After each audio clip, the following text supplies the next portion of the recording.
Hello भैया। हाँ दीदी। एबेर हम तहला 5000 के राखी भेजले बानी। साचू का? हाँ आई तो ले ली हो। ठीक बा ठीक बा।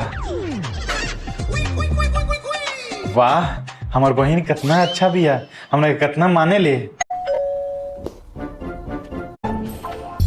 सर आपका पार्सल है। Thank you. सर पेमेंट नहीं हुआ है, पेमेंट कैश ऑन डिलीवरी है। सर क्यूआर कोड, इस पे पेमेंट कर दीजिए। हो गई। Hello hello. हाँ दीदी, हम तोरा लानू 10,000 रुपया के गिफ्ट भेज दिले बानी, आई तो ले ली है।